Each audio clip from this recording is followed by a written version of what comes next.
Hey friends, it's Heather and I'm back with a rainbow layout today. I'm starting off with this pastel rainbow of patterned papers and a cut file by Paige Evans. It says love you lots.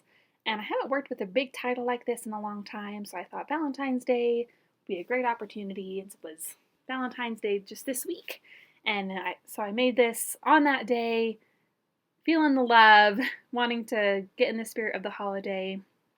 So I'm just peeling it off, the cut file off with my little spatula there, and it's a pretty sticky mat, so I had to go pretty slowly and pretty carefully, but I do get it off eventually. And that little tool is super handy for that. So there's the finished file, all peeled off. And next, I'm gonna take these pattern papers and I'm gonna put them in rainbow order on my cut file. And I'm using the inner pieces from what my Cricut cut out to trace out the pieces that I need. And I'm just going to back this the traditional way where I trace the shape, cut it a little bit bigger, and then glue it on the back. So nothing special here, nothing fancy, just a pair of scissors and a pencil. And because these shapes are pretty simple and basic, just straight lines and maybe a few curves on the S and the hearts, it really wasn't too difficult to cut these shapes out. So there's all my colors. I'm going to start gluing them down. Here's the last letter. And I'm going to flip it in a minute for the grand reveal of the final look of the cut file. And there it is. I am planning to put photos inside the hearts, but I wanted to have a little bit of color around the photos. And so I backed the hearts as well, even though I'm planning to cover most of it up with photos. So now I'm marking the edges and writing in where each color goes so that I can do some mixed media on the background. I'm using those two palettes from Prima. One is Vintage Pastels and one is Woodlands. And I'm going to do some tone-on-tone color on the background to make the white edge of the cut file stand out against the background. So doing a little bit of orange where the E is going to go, some yellow where the middle section is going. And I'm just using the packaging technique here, mixing up colors from my palette, putting them on some packaging and smushing it around. I think I come in with my brush a little bit as well, but I'm mostly using the packaging to get kind of a organic look. Don't want too many brush strokes showing. I want it to just look sort of splotchy and have a watercolor vibe. So I'm bringing my cut file back every so often to make sure I'm matching the colors well, make sure the colors are in the areas that I want. And I really like how the mixed media on this page turns out. Sometimes my mixed media attempts are complete failures and I end up just either throwing out the background or saving it for another layout and doing something completely different. So when my mixed media does turn out, it makes me really happy. And I think this is one of the occasions where it turns out quite well. So I'm just finishing up the mint section there. I ended up needing more of a yellowy mint than I expected. So these are my 3 photos, and this is going to be a through the years kind of layout. So I've got 3 different pictures that cover the span of about 7 years, just showing how much me and my husband have changed. But we still love each other lots. And I'm coming in with some Jen Hadfield stickers. These are from the Homemade collection, I believe. And there's so many cute little icons and animals. And they match the colors that I'm using really well. So I'm going to come in with a few of these animals, like that little fox is going to make it onto the layout. I think about the bike, but I ended up going with the animal theme instead. I thought about using that hedgehog. You'll see me pull that off in a minute. But I decided it was a little too big, but the fox is going to stay. And I think that bird ends up not staying, but the green one does, just not the red one. So I'm just playing around with stickers, auditioning different things and seeing what I like. And I do end up keeping that raccoon. I love how the gray in the raccoon ties in the gray from the pictures. And I did use black and white photos just because they're all from different years, they're all from different places, and the colors didn't coordinate at all. And so I used black and white to just make them a little more cohesive and make the colors look like they go together, even though they're all from different times and places. And I know I've been using black and white photos a lot lately, but I don't know, it's just hard to match the colors in the photo sometimes. And a lot of times either the color isn't important or I've got a color version digitally that I can always look up if I really want to know what color my shirt was because I care so much about that. Not really, but if I did care, I could look it up digitally. So I'm backing my photos with some foam. I was going to get the adhesive foam, but I accidentally bought the wrong kind. So I'm gluing it on, and I'm going to start carefully gluing down my cut file, making sure it's exactly where I want it. And it's a little bit hard to glue down just because the mixed media did make my paper very bumpy. And I did go kind of rogue on my mixed media.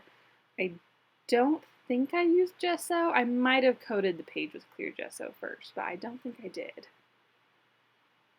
Did I? I don't know. It's a mystery. I don't remember. But that's okay. Either way, the mixed media made the page bumpy and made it a little tricky to glue it down, all of these letters. But that's all right. It'll flatten out as it sits in an album, so I'm not too worried about the warping. So I'm going to glue down my photos for real this time, now that they're backed with the foam, and that's just going to pop them off the page and draw more attention to the photos, which is where I always want my main focus to be. And that foam is just from Walmart. It's from the kids section, super cheap, but the perfect thickness just to add a little bit of dimension to the page, but not so thick that it won't fit in a sheet protector anymore. So love that stuff. I put all the stickers that I think I might use on this little piece of packaging just so they don't stick to my table. I've accidentally gotten stickers stuck to my table before. So I've learned my lesson and I'm putting them on packaging. Coming in with this flamingo, it is going to come back, and that flamingo ends up staying. The hedgehog does not. It is cute, but I think the raccoon is just a little bit better size and ties in with my photos a little bit better. So I'm going to tuck the fox under that little puffy sticker that says "Keep on being you," which I think is a perfect sentiment for this layout. So I love my husband just the way he is. Love these little animal stickers. And I totally didn't plan coordinating my papers with this sticker sheet, but it worked out perfectly. Like, I don't know, I could probably pretend I planned it. And I don't know, maybe somebody would believe me. I'm mostly doing tone on tone, but I am going to tuck in some flowers here and there. There's somebody else's head in that middle picture on the left side, and I definitely want to cover that up. So I'm going to come in with a flower cluster on the sticker sheet to cover up that random person's head. And I'm also tucking some extra flowers behind the little flamingo's body and behind the fox's head. And then down by the L, I've got an envelope with some flowers. So the base of the stickers are tone on tone, but the flowers just kind of go all over and spread the color all around the page. I thought about using that cute little pink pig on the left there that's a puppy sticker. It came from the same set as the one that says "Keep on being you." And I love that pig. I think it's super cute, but I wanted all my little animals to coordinate. So I decided to go with all of the Jen Hadfield ones instead of mixing and matching this time. So I'm getting really close to being done here. I'm going to pop up all of my little creatures in my envelope on foam, just to make them pop off the page a little more, make things more dimensional. And like I said, it's just cheap, simple foam. Like, if you want to use fancy foam dots or foam squares, like, go right ahead. I've also used cardboard before, just layered up a couple sheets of like a cereal box or whatever, and that can work really well for adding just a little bit of dimension as well, depending on how much you want things raised up. And I'm going to come in with some lines for my journaling. I'm drawing them with a pencil first just to make sure I like how it looks where they're at. And I also do my writing in a pencil beforehand as well, just to make sure that what I want to say will fit on the lines that I've drawn. And I'll come in afterward with a gray pen. So I didn't want to use black because I feel like this layout is very pastel, except for some of the stuff in the black and white pictures. But for the most part, it's kind of a light pastel layout. And so I use a gray pen instead of a black one. And I think we're about ready to wrap up here. I think the final limit, oh nope, not quite yet. I forgot about this bit. So I have 3 different dates that I need to record on this page because I have got 3 different pictures from 3 different years. And I thought about doing tone on tone again, but there's some gold elements in that sticker sheet and I wanted to bring out the gold. So we're going to use this sheet of planner stickers. This whole book of planner stickers is just colorful boxes. And I'm going to use the gold ones. I'm going to pick out 3 of those.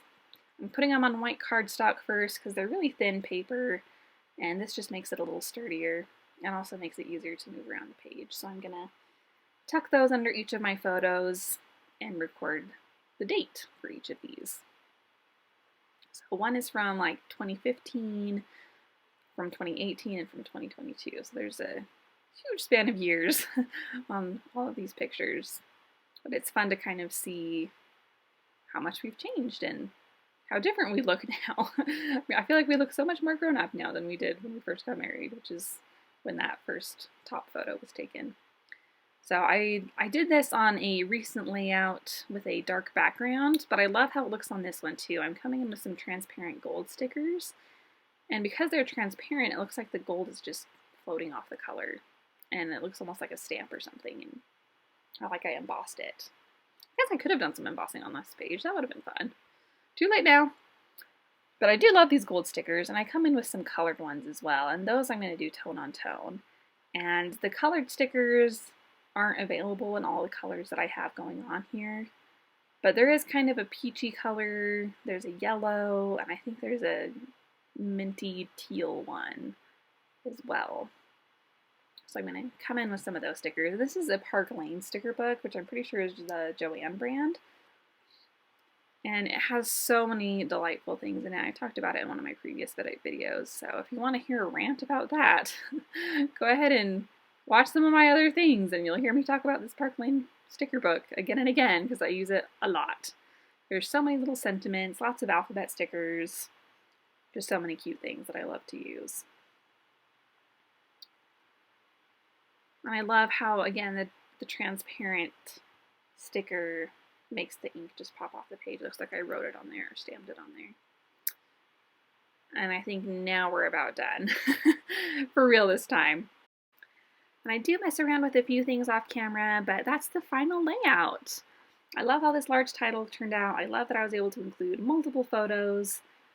And these little animals are just so adorable. I love them so much. So thanks again for watching, and stay scrappy, friends!